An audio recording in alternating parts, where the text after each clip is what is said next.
awaited human surrender, but got a fight they were doomed to lose. Life here had always been slow and predictable. People tended their gardens, cooked over firewood, and gathered in the evenings to share stories and laughter.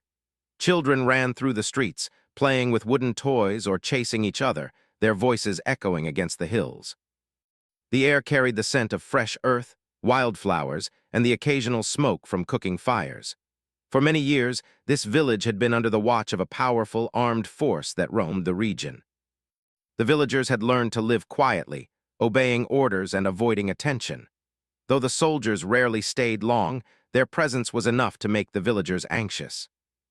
The adults spoke in whispers when the soldiers were near, and the children were taught to hide when strangers approached. Fear had become a quiet companion in every home, shaping daily routines and decisions. Armin, a man in his late 40s, lived in one of the small houses near the edge of the village. He was once a schoolteacher, a man of letters and calm who had spent his life nurturing young minds. But life had changed dramatically. The last years had brought loss, sorrow, and the heavy burden of watching friends and neighbors vanish under the harsh rule of the armed force. Armin's family had been taken in an earlier conflict. He had survived, but the grief had left a deep mark on him. Every day he wandered through the village streets, observing, remembering, and quietly preparing for what he feared was coming. The villagers spoke often about surrender. It was not an easy word to say aloud, but it had become almost routine. We give them what they want. We survive, they would say.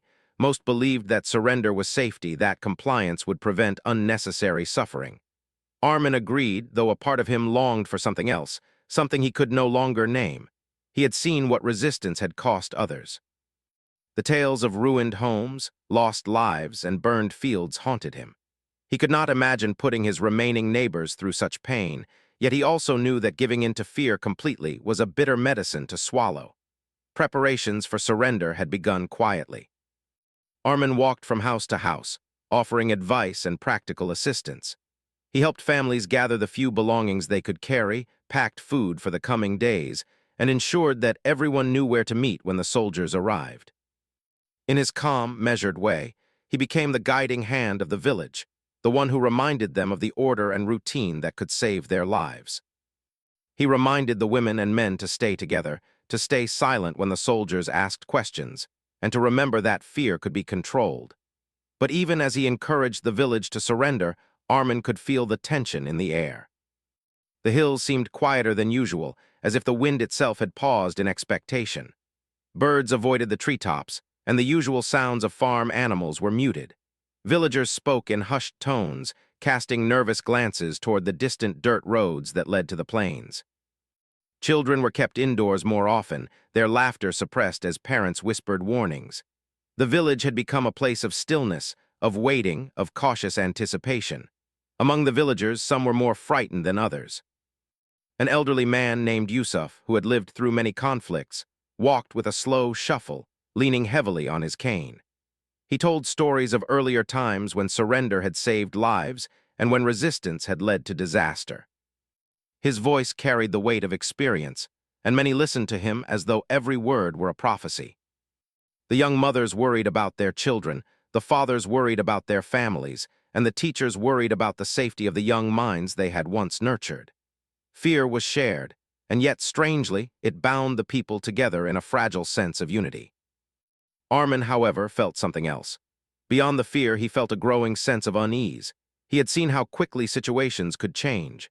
One day, the soldiers might pass without incident. The next, they might arrive with anger and vengeance. He could not predict their mood, their demands, or the way they might react to the villagers' quiet obedience. And yet, he tried to maintain hope, a fragile hope that calmness, preparation, and patience could protect the lives of those around him. Each morning, he walked the village paths, checking fences, securing food, and quietly observing the horizon for signs of movement. On one particularly still evening, Armin sat by the edge of the small river that ran past the village. The water glimmered in the light of the setting sun, reflecting the colors of orange, pink, and gold. He watched as a group of children played nearby, their shadows stretching long across the ground.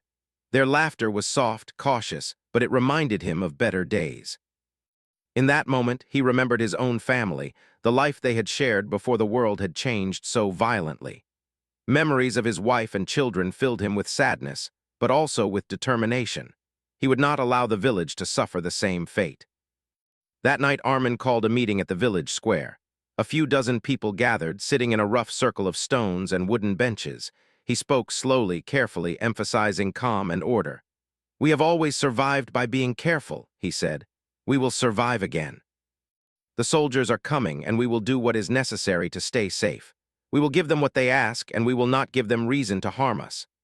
His voice was calm but firm, and the villagers nodded, some with relief, others with quiet apprehension. They trusted him, for he had guided them through many small dangers before, and his wisdom had often been the difference between safety and disaster. Despite the careful plans, Armin could sense that the village's nerves were stretched thin. Children cried softly in the corners of homes, unable to understand why the adults were so serious. Women whispered prayers under their breath, and men checked their tools and doors repeatedly. The air was heavy with expectation, and each sound from the distant hills caused a ripple of tension. Everyone seemed to hold their breath, waiting for the inevitable arrival of the soldiers. Over the next few days, Armin continued his preparations. He inspected homes, helped secure valuables, and ensured that everyone had enough food and water to last a short period. He even spoke to the children gently, trying to reassure them that everything would be all right. "We are strong," he said. "We are careful. We will be safe if we stay together." Though he spoke confidently, he felt a quiet fear in his chest, a fear that no preparation could fully erase. The villagers began to understand that this surrender might last only a few hours, or it might stretch for days. The soldiers could stay as long as they wished, ask for anything, and leave only when they were satisfied. For some, the idea of giving up their possessions, even temporarily, was painful. For others, the thought of being watched, controlled, and questioned brought a deep anxiety. And yet the sense of shared purpose gave them a strange courage. They were facing the unknown together, and for now, that was enough. As dawn approached on the day they expected the soldiers, Armin walked slowly through the village. He checked each home, spoke quietly with those who were awake, and made sure the paths were clear. The village seemed suspended in time. Even the wind moved softly, as if unwilling to disturb the uneasy peace. Every face he saw reflected the same mixture of fear and quiet resolve. He understood better than anyone that survival depended not on bravery alone, but on careful planning, patience, and trust in one another. By the time the sun began to rise, the village was ready. The villagers had gathered in the central square, children held close by their parents, animals secured, and all belongings neatly packed. Armin stood at the center, a calm presence in a sea of nervous energy. The distant sound of approaching footsteps echoed through the valley, sending a shiver through the gathered people. The soldiers were near, and soon they would arrive. Yet Armin felt a strange mix of fear and hope. He had done everything he could. Now all that remained was to wait. The sun had barely risen over the hills when a quiet murmur ran through the village. The distant footsteps that had been heard the previous day grew louder, sharper, and more distinct. Birds scattered from the treetops, flapping frantically as if they sensed the tension in the air. The villagers, who had gathered in the square under Armin's careful guidance, now held their breaths. Each sound from the approaching road caused small ripples of fear, but also of anticipation. Among the villagers, there was one person whose thoughts did not dwell on surrender. Myra, a blacksmith in her early 30s, stood near the edge of the square, her hands resting on the hammer she had used to forge tools for the village. Myra was tall, strong, and determined, with eyes that seemed to see far beyond the immediate danger. She had grown up in this village, learning her father's trade and listening to stories of courage and resistance passed down through generations. When she saw the villagers readying themselves to surrender, something inside her refused to accept it. Myra moved quietly among the people, speaking in low tones. "We do not have to give up," she whispered to a few of the young men who were helping secure food supplies. "We can fight back. We may be few, but we are clever. We know this land better than they do. We can make them regret coming here." The men looked at her with a mixture of awe and fear. They had never considered fighting before. Resistance had always seemed too dangerous, too hopeless. But Myra's words planted a seed, a spark that began to grow in the hearts of those who listened. Armin noticed Myra speaking to the others. His heart tightened. He admired her courage, yet he worried. The villagers were outnumbered, outgunned, and untrained for battle. He had spent days preparing for survival, and he knew how quickly a small misstep could turn into disaster. Still, he did not stop her. There was a deep respect for the fire in her eyes, and he understood that fear and courage could not always be controlled. He simply watched, hoping that reason might prevail. As the footsteps grew nearer, Myra gathered a small group of villagers in the back alleys, away from the main square. They were young and strong, each willing to face danger for the sake of the village. Myra explained her plan carefully. "We will not wait to be destroyed," she said. "We will set traps, hide in the buildings, and defend our homes. They may think we are easy to scare, but we will show them we are not weak." Her words were firm, her voice steady, and the villagers began to believe.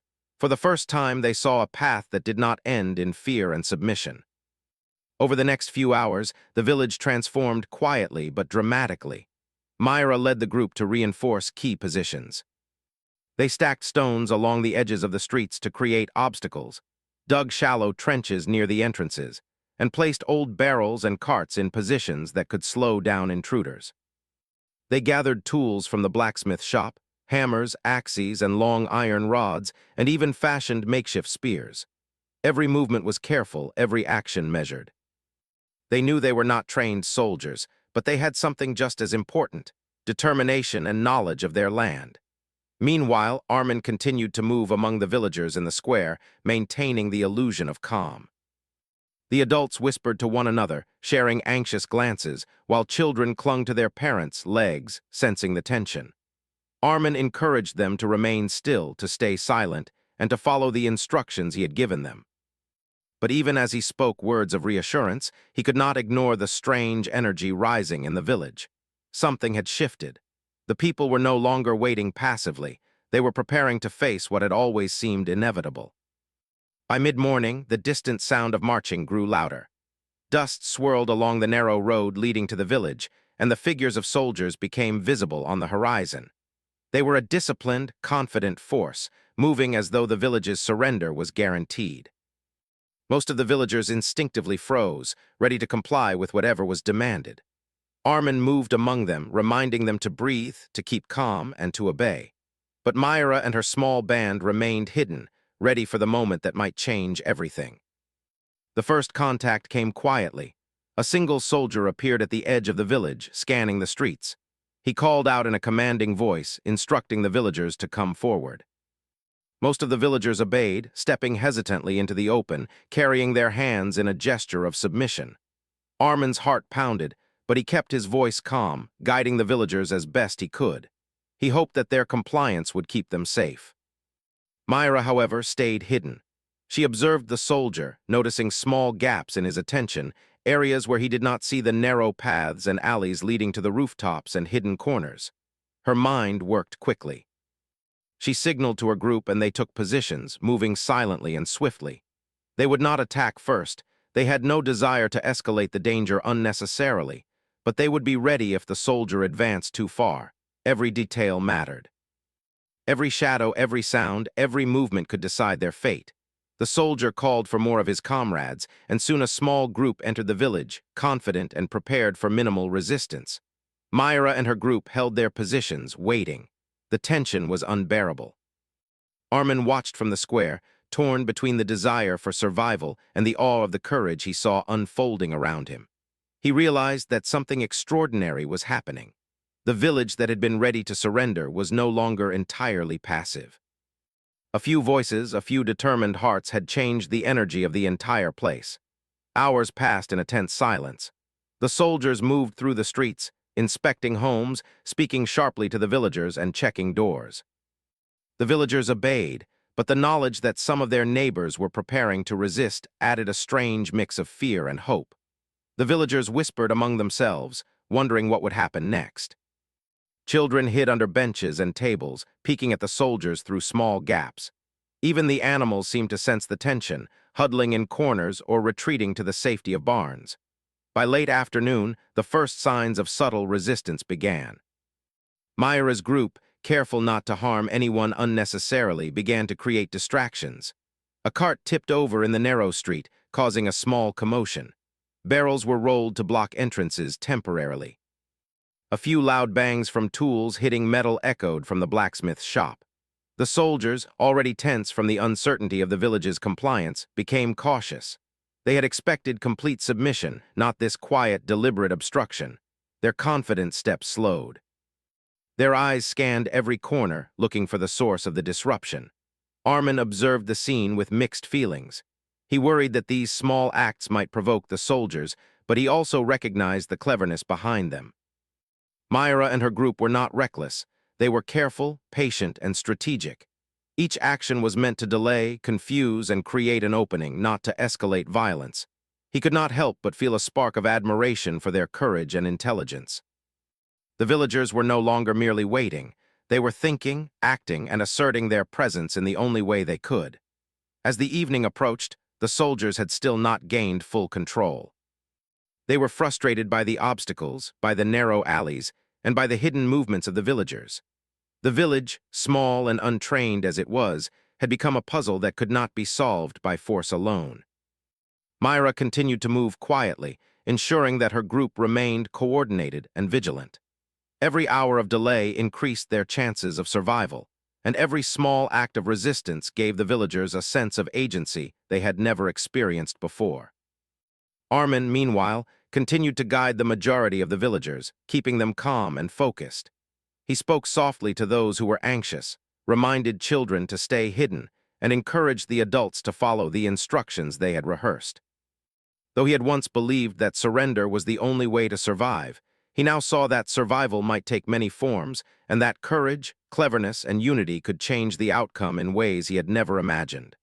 By nightfall, the village was still standing, intact but tense. The soldiers had not left, and the villagers had not surrendered completely. A strange, uneasy peace settled over the streets.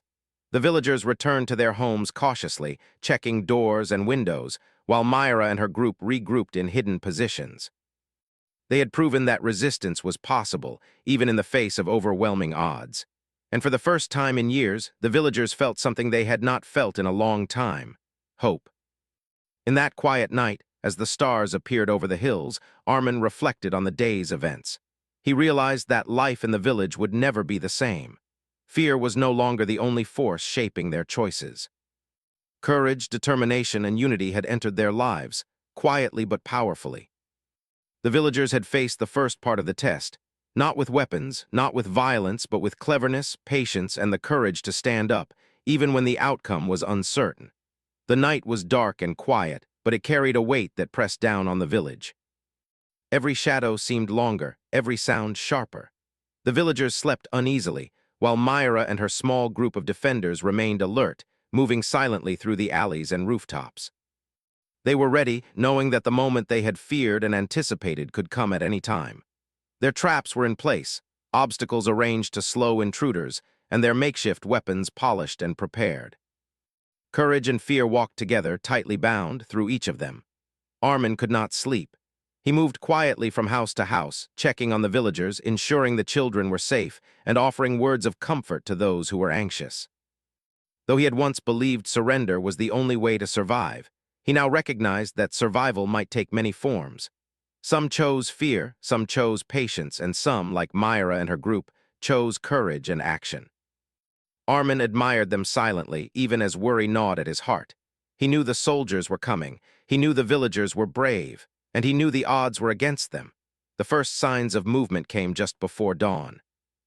Dust rose from the main road as the soldiers approached in greater numbers. Their boots beat a steady rhythm across the hard-packed dirt, their voices calling orders to one another.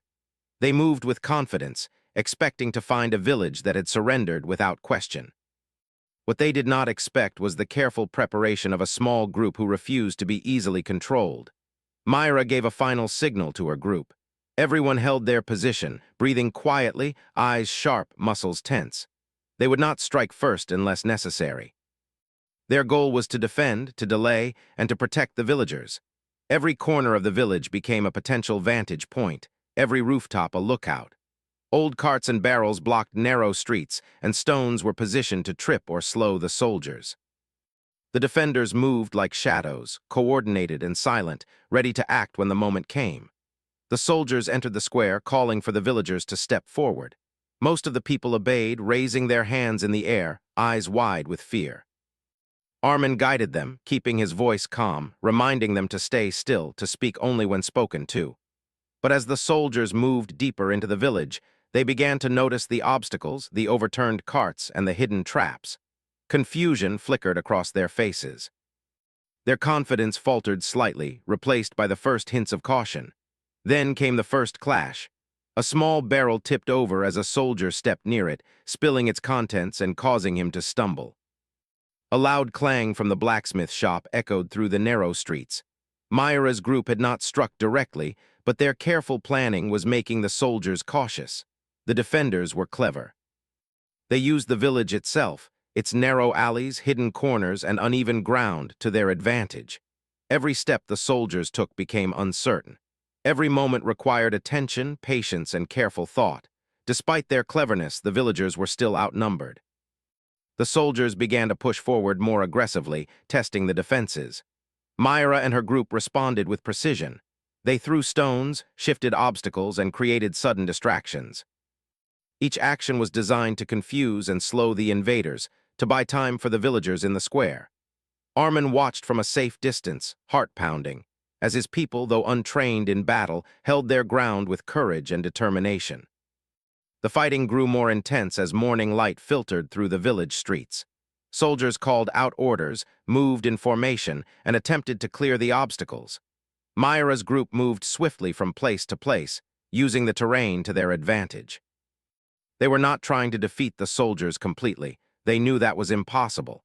Their goal was to protect, to delay, and to show that they could resist. Each successful maneuver gave them confidence, but also reminded them of the danger they faced. One wrong move could lead to disaster. The sound of conflict echoed through the village. Windows shattered, doors splintered, and dust filled the air. Villagers in the square watched in fear and awe as the small group of defenders held their ground. Children clung to their parents, women whispered prayers, and Armin moved among them, offering calm words and instructions. The atmosphere was tense, charged with fear, courage, and uncertainty. The villagers realized that this was no ordinary encounter. This was a battle for their lives, their homes, and their dignity. Myra's leadership became evident in the chaos. She shouted clear, short instructions to her group, guiding them from rooftop to alley, from shadow to shadow. Every member of her team knew their role, their position, and their purpose. They worked in harmony, moving with quiet precision, striking when necessary and retreating when the risk was too high. Their courage inspired others. Even those who were not directly involved felt a sense of pride and determination. The village was alive with a new energy, one that refused to be silenced by fear. Despite their bravery, the defenders were not invincible. The soldiers, though cautious, were relentless. They began to push harder, surrounding the defenders, forcing them into narrower spaces. Myra and her group fought with all their strength, but it became clear that they could not hold indefinitely. Every trap had a limit, every obstacle could be overcome, and every distraction could be countered. The defenders knew the truth. They were fighting a battle they could not ultimately win. Yet they did not falter. Courage for them was more important than victory. Armin saw the toll the fighting took on the villagers. Sweat dripped from foreheads, muscles ached from tension and movement, and fear remained a constant companion. Yet in the midst of exhaustion and danger, he also saw determination, bravery, and selflessness. Young men and women risked everything to protect their homes and neighbors.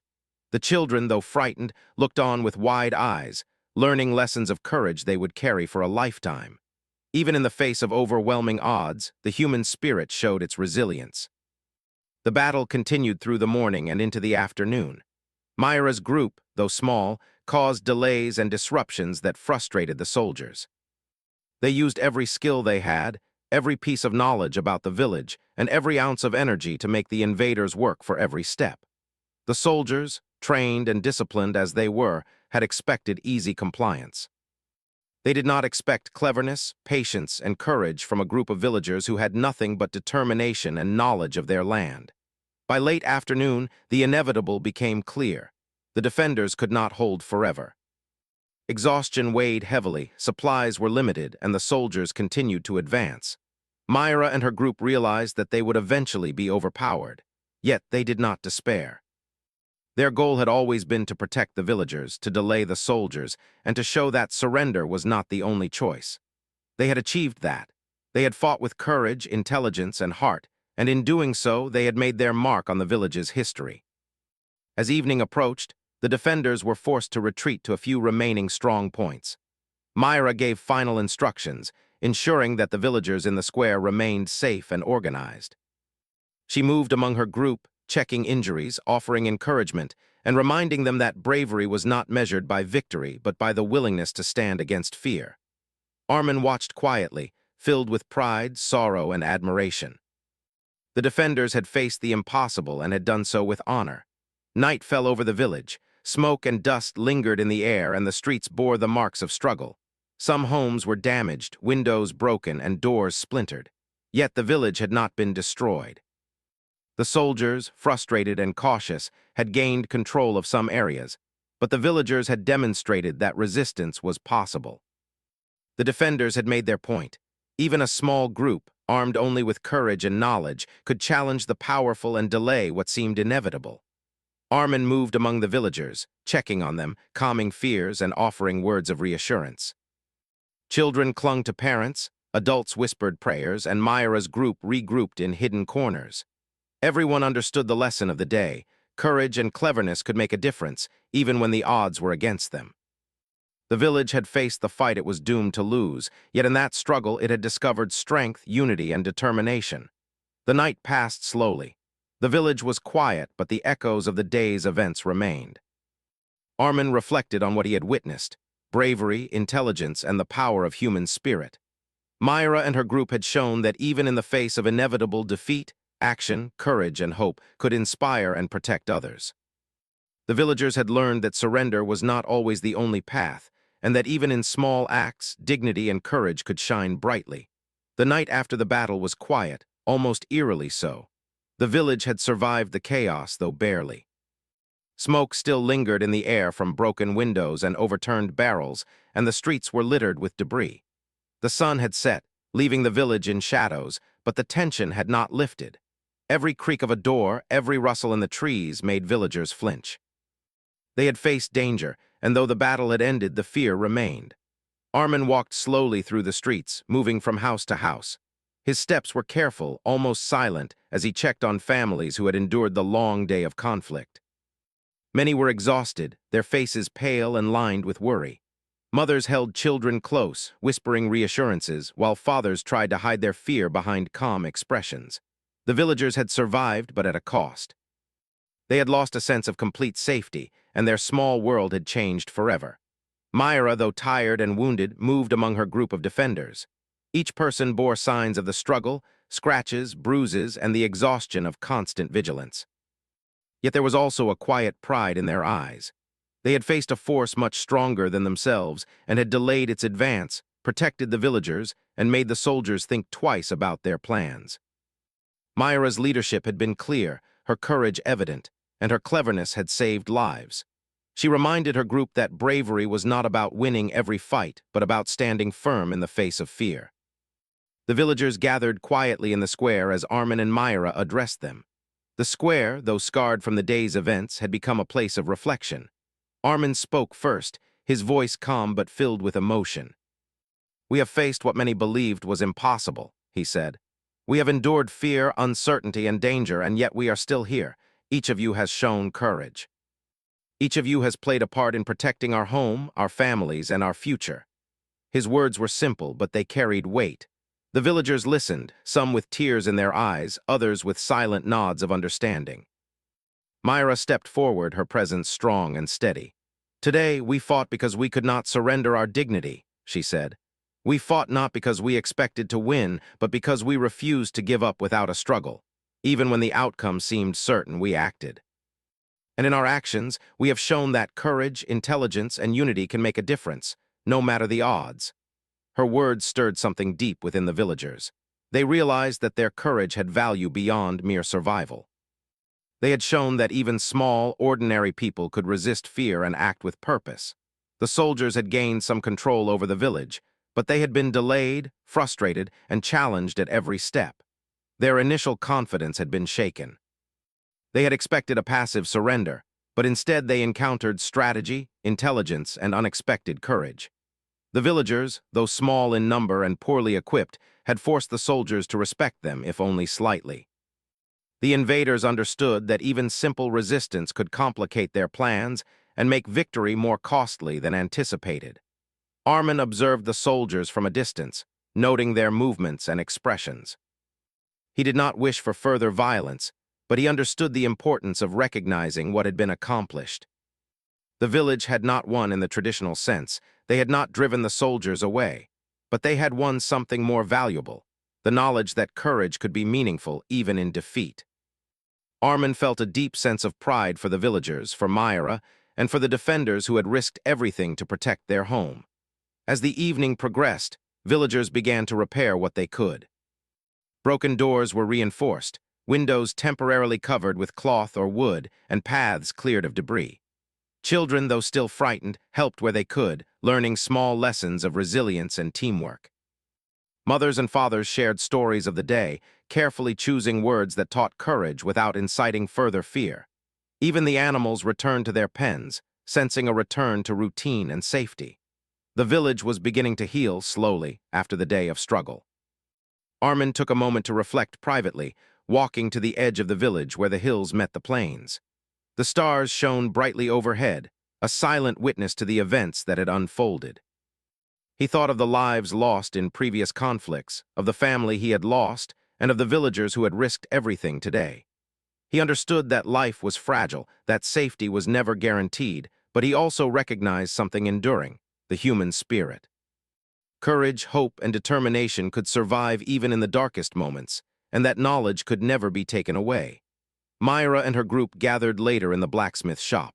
They were tired, battered, but filled with a quiet satisfaction. Each shared small stories of their experiences during the battle, moments of fear, clever maneuvers, and small victories. They laughed quietly, not from humor, but from relief and camaraderie. They had faced what seemed impossible, and though the battle was not won in the traditional sense, they had succeeded in protecting the villagers and asserting their dignity.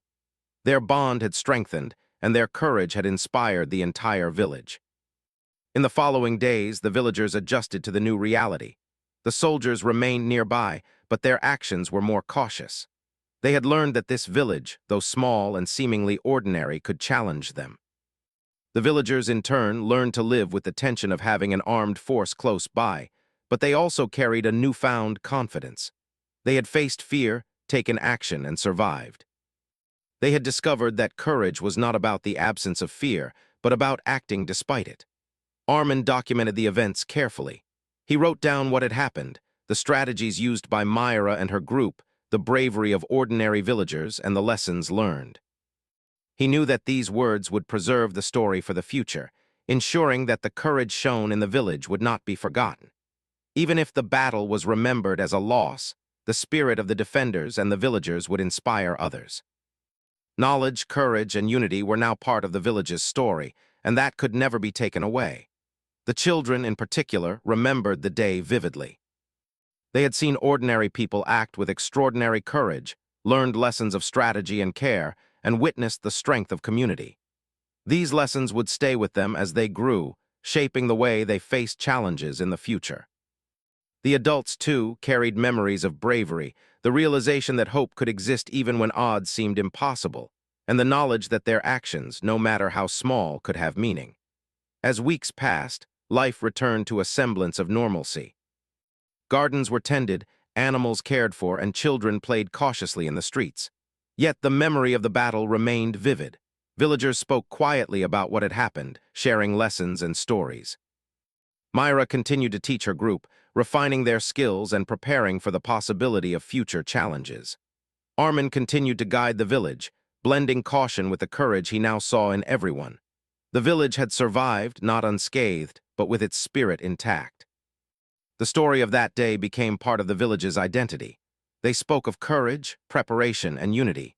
They remembered those who had fought bravely and those who had stayed calm under pressure. They understood that fear was natural, but action and purpose could give strength beyond what seemed possible.